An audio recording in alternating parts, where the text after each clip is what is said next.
আমার সাথে বিরোধ নাই, কালকে শবে বরাত হবে, ঠিক না? আজকে আজিমপুরে দেখে আসেন কয়জন মানুষ, আর কালকে রাত্রে যেয়ে দেখেন কয়জন মানুষ। কয় শত মোবাইল কালকে আজিমপুরে হারাবে। শবে বরাত কি এটার নাম? আজকে হাইকোর্টে যেয়ে দেখেন কি অবস্থা, কালকে রাত্রে হাইকোর্টে যেয়ে দেখেন কি অবস্থা। শবে বরাত কি এটার নাম? কালকে রাত্রে দেখেন যুবকরা ভ্যান ভাড়া করে পুরা ঢাকা শহর চক্কর লাগাইতে থাকবে। শবে বরাত কি এটার নাম?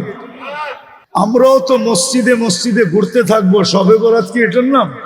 পুরান ঢাকা, ঢাকা শহর, বাংলাদেশ হালুয়া রুটি পাকানো হবে, এটার নাম কি শবে বরাত? আজকের থেকেই রুটি পাকানো শুরু হয়ে গেছে। শবে বরাতের রুটি পরশুদিন সকালে পুরান টাউনের প্রত্যেক গলির ভিতরে পাওয়া যাবে। মাছের আকৃতি, কুমিরের আকৃতি পাওয়া যাবে না?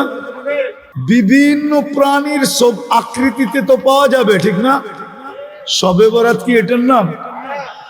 তাহলে আপনি সাহায্যের আশা করেন কি করে? এখনো যে বেঁচে আছি, উচিত ছিল সমূলে বহুত আগে আমাদেরকে ধ্বংস করে দেওয়া। কোন জাতিকে আল্লাহ এত লম্বা সময় দেন নাই, 1500 বৎসরের সময় কোন জাতিকে দেন নাই। আজকেও যে বেঁচে আছি শুধু কালি কামলিওয়ালার কারণে বেঁচে আছি, নাহলে আমরা বাঁচার সুযোগ ছিল না। চলেন, আপনারা আমারে আসল জায়গায় নিয়ে আসছেন।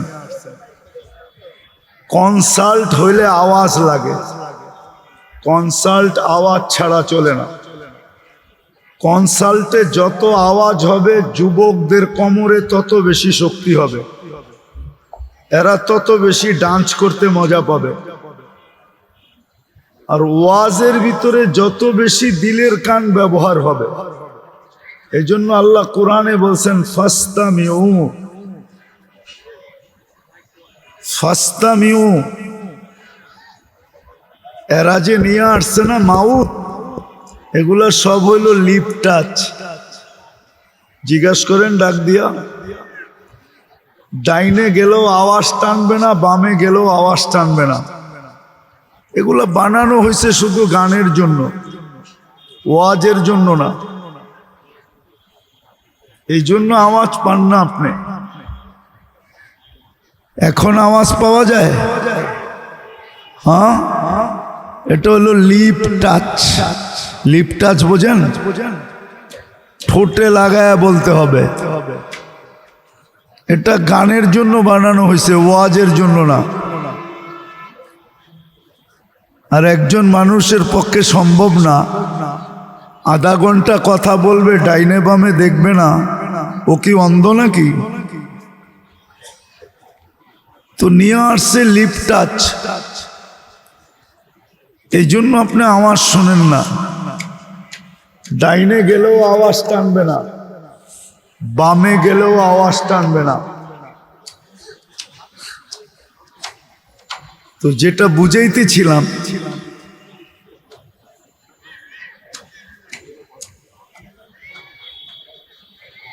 লম্বা কথা বলার তো সুযোগ নাই, এই জন্য খুব অল্প সময় কথা বলবো। যেটা বলতেছিলাম আর কি, যে ফল যদি গাছের ভিতরে লাগা থাকে, আকৃতিতে ছোট হোক, আকৃতিতে ছোট হইতে পারে, কিন্তু আশা করা যাবে যে এর ভিতরে রঙও আসবে, গ্রানও আসবে, স্বাদও আসবে, আবার পাকবেও। ঠিক কুরআনী মাহফিল যেভাবে শোনার, এইভাবে যদি শোনা না হইল, চতুর্দিকে হট্টগোলের ভিতরে যদি শোনা হইল, কুরআনী মাহফিল শোনার নিয়ম এরকম না। কুরআনী মাহফিল শোনার আল্লাহর পক্ষ থেকে হুকুম হলো ফাস্তামিউ, ইদা কুরিয়াল কোরআন ফাস্তামিউ। যত মনোযোগ দিয়ে শুনতে পারো, কেননা কোরআনের ভিতরে রং আছে। আল্লাহ রং ছাড়া কোনো জিনিসকে অস্তিত্ব দেন নাই। যদি আল্লাহ রং না দিতেন তাহলে আমরা রং পাইলাম কোত্থেকে? কোরআনের ভিতরেও রং আছে। ওটা কখন আমার দিলে লাগবে? যে সময় আমি আল্লাহর হুকুম মতো শুনবো, ফাস্তামিউ, দিলের কান দিয়া শুনবো, আনসিতু, বিলকুল চুপচাপ শুনবো, তখনই আল্লাহর অঙ্গীকার লাআল্লাকুম তুরহামুন, তাইলে আমরা তোমাদের দিলের ভিতরে রং লাগায়া দিব। আজকে শোনা হয় বটে, শিখা হয় বটে, জানা হয় বটে, কিন্তু কোনো রং নাই। রং না থাকার কারণেই সারা দুনিয়ায় 200 কোটি মুসলমান। কয়শো? সারা দুনিয়ার সম্পদের 70% সম্পদ মুসলমানদের কাছে। সারা দুনিয়ায় যত সম্পদ আছে, ধন সম্পদ আছে, এটা 70% মুসলমানদের কাছে। সারা দুনিয়ার সবচেয়ে বড় টাকা মুসলমানদের কাছে। কুয়েতের টাকার চেয়ে বড় কোনো টাকা দুনিয়াতে নাই। 1 দিনার দিলে $5 পাওয়া যায়, $5। একটু ভাবি, আমার কথাগুলো একটু চিন্তা করেন, তাহলে আমার শেষ কথাটা বুঝে আসবে। সংখ্যায় মুসলমান 200 কোটি, দুনিয়ার 70% সম্পদ মুসলমানের কাছে। দুনিয়ার সবচেয়ে বেশি পোশাক পরিচ্ছেদ পরে মুসলমান। মুসলমানের চেয়ে বেশি পোশাক কেউ পরে না। যারা বিকেনি পরে ওইটা আবার একটা পোশাক নাকি? ওরা তো অধিকাংশ কাপড়ই পরে না, তো বেশি পোশাক পরবে কোত্থেকে? দুনিয়ার সবচেয়ে বেশি প্রসাধনী ব্যবহার করে মুসলমান। মুসলমানের চেয়ে প্রসাধনী কেউ বেশি ব্যবহার করে না।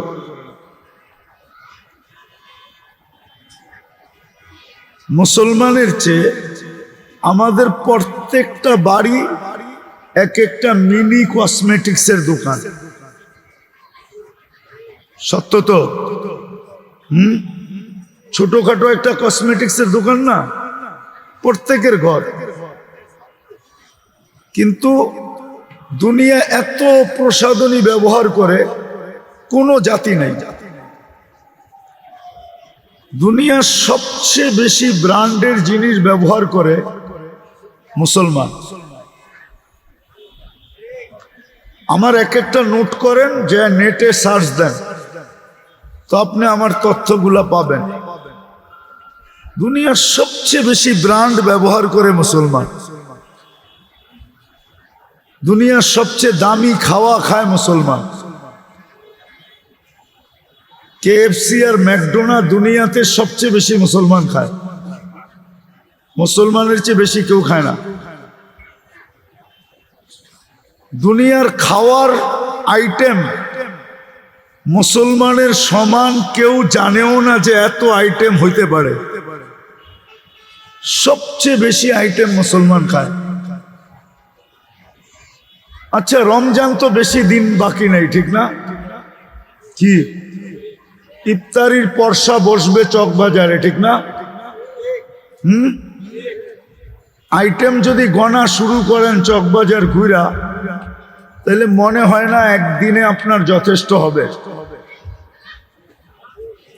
শুধু আইটেম গনতে কয়েকদিন লাগবে, ঠিক না?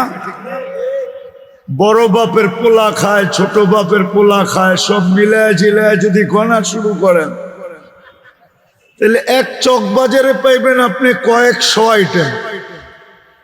তো মুসলমানের চেয়ে আইটেম বেশি কেউ খায় না। মুসলমানের চেয়ে ফ্যাশন দুনিয়াতে কেউ বেশি করে না। বাংলা এইখানে যতজন যুবক দাঁড়ানো আছে সবার চুলের স্টাইল ভিন্ন। সে নিজের ইচ্ছা মতো নেটের থেকে ডিজাইন দেখে আবার স্ক্রিনশট দেয়, 50 টাকার চুল খুশি খুশি 1000 টাকা দিয়ে কাটায় আসে। কি ঈদের সময় 1000 টাকা দিয়ে কাটায় না? না কাটায় না। এখনই তো 300 টাকার নিচে কাটবে না। কি যুবক, কত কত? আরে বলো না, 300 টাকার নিচে কাটবে না। আপনি দুনিয়া ঘুরে দেখেন এরকম চুলের স্টাইল কোথায় পাবেন?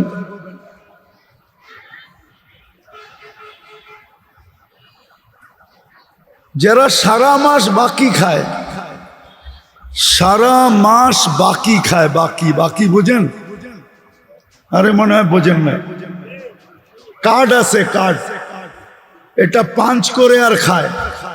মাসের শেষে বেতন পায়, অ্যাকাউন্টে জমা হয়, সবগুলা যেই যেই দোকান থেকে খাইছে ওইখানে চলে গেছে। তো যারা সারা মাস বাকি খায় ও এত ফ্যাশনেবল চুল কাটবে কোত্থেকে? এরা বলবে হুজুর আপনি তো জানেন না, বাংলাদেশি হুজুর কি জানেন, ঠিক না? তুমি আমারে চিনো না, এর লেগে এটা বলবা যে আপনি তো বাংলাদেশি হুজুর, কি বোঝেন, ঠিক না? আমি তো পুরো দুনিয়া ঘুরে বলতেছি, 7 মহাদেশ তো ঘুরা শেষ, অপেক্ষায় আছি 8ম নম্বর মহাদেশ কবে হবে।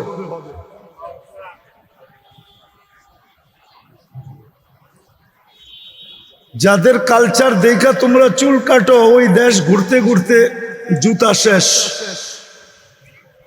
এখন চিন্তা করতেছি কোম্পানিকে বলার জন্য যে একটা জুতার সোল বানানো যায় কিনা, যে হাঁটলে যেন ক্ষয় না হয়। আমারগুলা তো ক্ষয় হয়ে গেছে। আমি তো দুনিয়ার কোথাও দেখলাম না যে এত স্টাইলে চুল কাটে, বাংলাদেশের যুবকরা যে স্টাইলে চুল কাটে।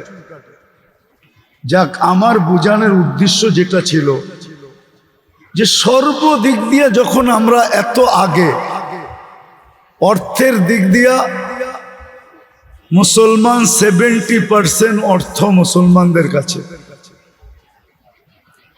আপনি সার্চ দেন এখানে বসা, দেখেন সুইস ব্যাংকে সবচেয়ে বেশি টাকা কাদের। তো সুইস ব্যাংক আপনাকে জবাব দিবে যে 90%-এর বেশি টাকা হইল মুসলমানদের।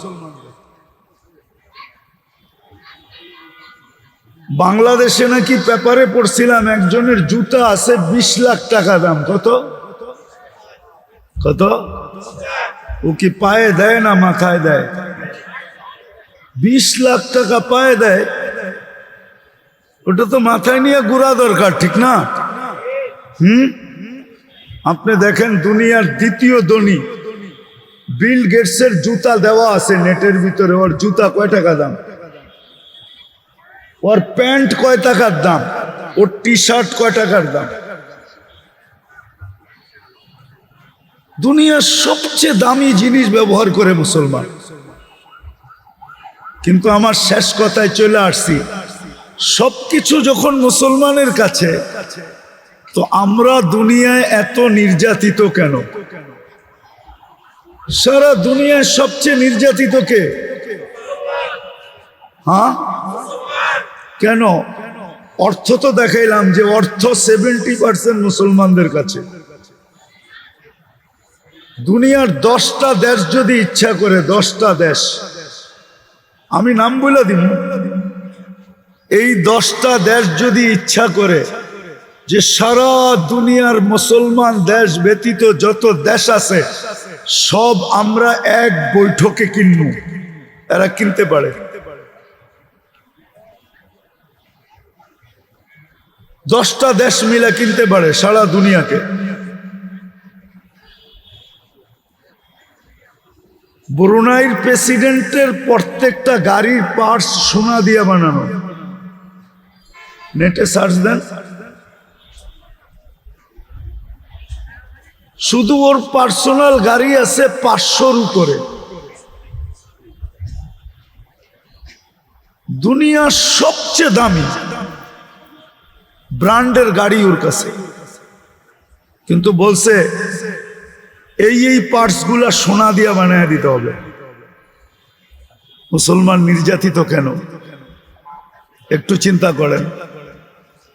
মুসলমান দেশগুলার চাবিকাঠি বিজেপিদের হাতে কেন? মুসলমান দেশগুলার চাবিকাঠি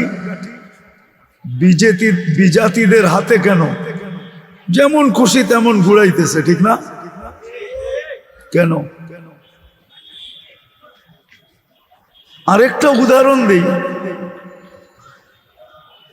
আচ্ছা, অ্যানালগ বড় না ডিজিটাল বড়? হ্যাঁ, ডিজিটাল বড়, ঠিক না? আল্লাহর ঘর ভাঙতে আসলো অ্যানালগ হাতি নিয়া, সাথে সাথে আবাবিলকে পাঠায় দিলেন পাথর দিয়া, ঠিক না? মাইরা বানায় দিলেন পাউডার, ঠিক না? এখনো তো ডিজিটাল হাতি নিয়ে আসছে আল্লাহর ঘর ভাঙতে। গাজা নির্মূল করা উদ্দেশ্য না, গাজাকে ধ্বংস করা উদ্দেশ্য না। এটা তো আমি 15 বছর আগে দেখা আসছি আমার চোখে। সাইনবোর্ড তো 15 বছর আগের থেকে টানানো। ওদের উদ্দেশ্য হইল বাইতুল মুকাদ্দাসকে ভাঙবে, ওইখানে দাজ্জালের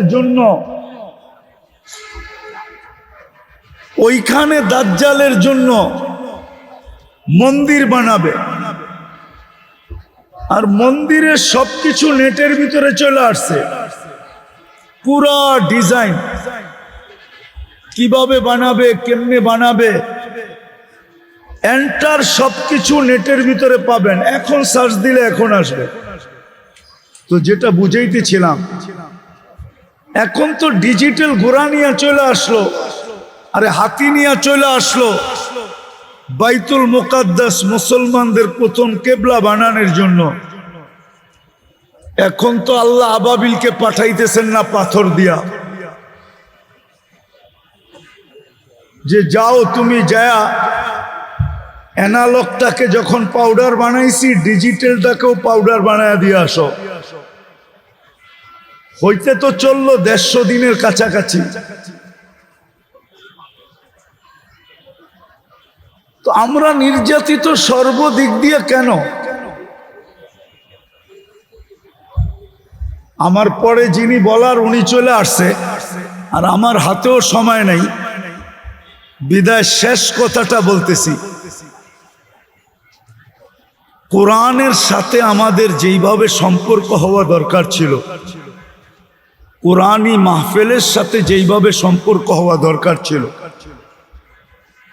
ইসলামের যতটুকু রং আমাদের ভিতরে দরকার ছিল, যতটুকু ঘ্রাণ আর স্বাদ দরকার ছিল, আল্লাহর রসুলের যতটুকু আদর্শ আমাদের ভিতরে দরকার ছিল, অতটুক আমাদের ভিতরে না থাকার কারণে আজকে আল্লাহও আমাদের উপরে নারাজ।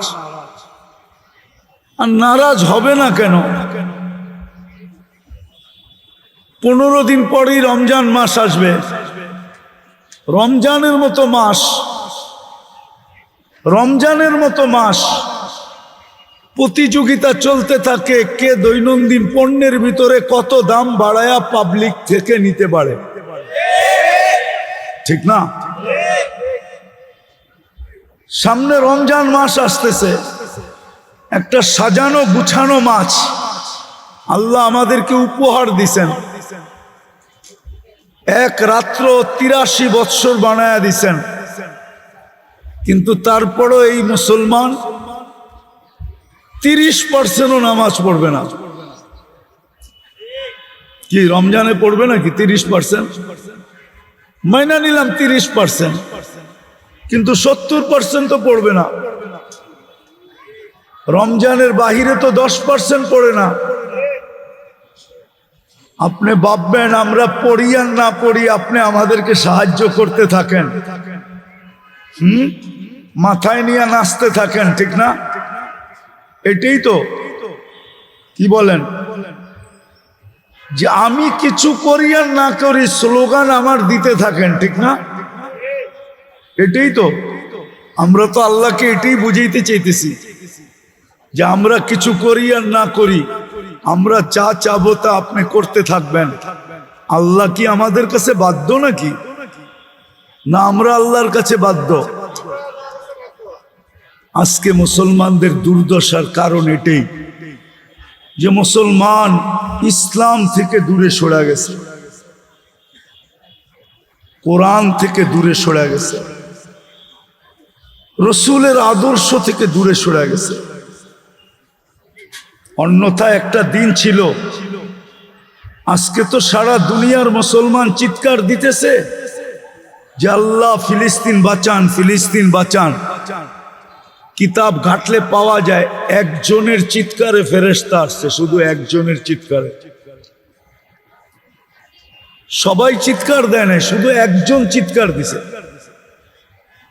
একজন শুধু চিৎকার দিছে, ইয়া রব্বা মুহাম্মদ উনসুর উম্মতা মুহাম্মদ, হে রব্বে মুহাম্মদ উম্মতে মুহাম্মদের সাহায্যের কি এখনো সময় আসে নাই? বলতে দেরি, ফেরেশতা আসতে দেরি করে নাই, শুধু একজনের চিৎকারে আজকে 200 কোটি মুসলমান চিৎকার দিতেছে।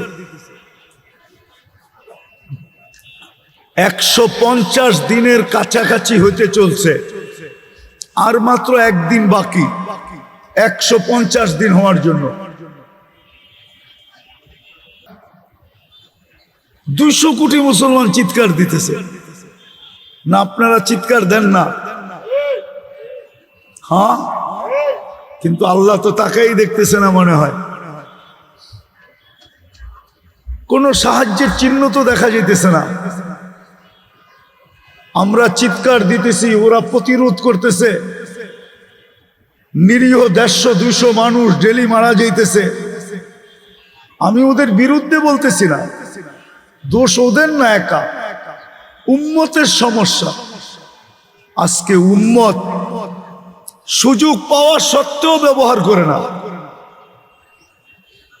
সুযোগ পাওয়া সত্ত্বেও। আমার সাথে বিরোধ নাই, কালকে শবে বরাত হবে, ঠিক না? কি সত্য তো? হ্যাঁ, আজকে আজিমপুরে দেখা আসেন কয়জন মানুষ, আর কালকে রাত্রে যেয়ে দেখেন কয়জন মানুষ। কয় শত মোবাইল কালকে আজিমপুরে হারাবে। কি শবে বরাত কি এটার নাম? আজকে হাইকোর্টে যেয়ে দেখেন কি অবস্থা, কালকে রাত্রে হাইকোর্টে যেয়ে দেখেন কি অবস্থা। শবে বরাত কি এটার নাম? কালকে রাত্রে দেখেন যুবকরা ভ্যান ভাড়া করে পুরা ঢাকা শহর চক্কর লাগাইতে থাকবে। শবে বরাত কি এটার নাম? আমরাও তো মসজিদে মসজিদে ঘুরতে থাকবো, শবে বরাত কি এটার নাম? পুরান ঢাকা, ঢাকা শহর, বাংলাদেশ হালুয়া রুটি পাকানো হবে, এটার নাম কি শবে বরাত? আজকের থেকেই রুটি পাকানো শুরু হয়ে গেছে। শবে বরাতের রুটি পরশুদিন সকালে পুরান ডাউনের প্রত্যেক গলির ভিতরে পাওয়া যাবে। মাছের আকৃতি, কুমিরের আকৃতি পাওয়া যাবে না? হ্যাঁ, বিভিন্ন প্রাণীর সব আকৃতিতে তো পাওয়া যাবে, ঠিক না? শবে বরাত কি এটার নাম? তাহলে আপনি সাহায্যের আশা করেন কি করে? এখনো যে বেঁচে আছি, এখনো যে বেঁচে আছি, উচিত ছিল সমূলে বহুত আগে আমাদেরকে ধ্বংস করে দেওয়া। কোন জাতিকে আল্লাহ এত লম্বা সময় দেন নাই, 1500 বৎসরের সময় কোন জাতিকে দেন নাই। আজকে ও যে বেঁচে আছি শুধু কালি কামলিওয়ালার কারণে বেঁচে আছি, নাহলে আমরা বাঁচার সুযোগ ছিল না। আমাদের নবীজির সাথে আল্লাহর অঙ্গীকার, আপনার উম্মতকে সমূলে ধ্বংস করব না, এই জন্য বেঁচে আছি, নাইলে আমাদের বাঁচার কথা না। নামাজের জন্য আল্লাহ ডাকে 10% আসে না, সবে বরাত দেয়, সারা রাত্র উল্টা পাল্টা করে কাটায় দেয়। কেউ আছে মসজিদের ভিতরে বাতি জ্বালানোর তালে, কেউ আছে পুরান টাউনে সিন্নি করার তালে, কেউ আছে আজিমপুরে ঘোরার তালে, কেউ আছে এই মাজার সেই মাজার এইখানে সেইখানে যাওয়ার তালে। আসলে সবে বরাত কি এটাও জানে না, করণীয় কি এটাও জানে না। তাহলে আপনি জুতার বাড়ি খাবেন না তো খাবে কে? এই জন্য আসেন, আমি একটু জমায়ে দিলাম, আসেন। কোরআনের থেকে দূরে সরার কারণে, কোরআনী আদর্শ না মানার কারণে, রাসূলুল্লাহ সাল্লাল্লাহু আলাইহি ওয়াসাল্লামের আদর্শ না মানার কারণে আজকে মুসলমান এই বিপর্যয়ের শিকার। এখনো যদি আমরা তওবা না করলাম আর ফিরা না আসলাম, তাইলে ওই বুড়া বুড়িদের কথা সত্য হবে। বুড়া বুড়ি বোঝেন? আগের বুড়া বুড়িরা বলতো, যায় দিন ভালা আসে দিন খারাপ। তাইলে যা খারাপ এখন দেখতেছি, এর চেয়ে বেশি খারাপ দেখার জন্য আমাদের প্রস্তুত থাকতে হবে। আর এটা কিন্তু আল্লাহরই অঙ্গীকার। আমরাও বলি সোজা আঙ্গুলে ঘি না উঠলে কি করতে হয়? আল্লাহরও অঙ্গীকার হলো, তোমরা মুসলমান যদি সোজা হয়ে না চললা, তাহলে আমি তোমাদেরকে সোজা করে ছেড়া দিব। ওয়াইন তাবু ফানা হাবিবুহুম ওয়াইন লাম ইয়াতুবু ফানা তাবিবুহুম। যদি তোমরা সোজা না হইলা, তাইলে আমি মুসিবত দিয়া হইলেও তোমাদেরকে সোজা করব। আজকে সারা দুনিয়ায় মুসিবত দিতেছেন মুসলমানদের উপরে, এই জন্য আমরা যেন জলদি সোজা হয়ে যাই।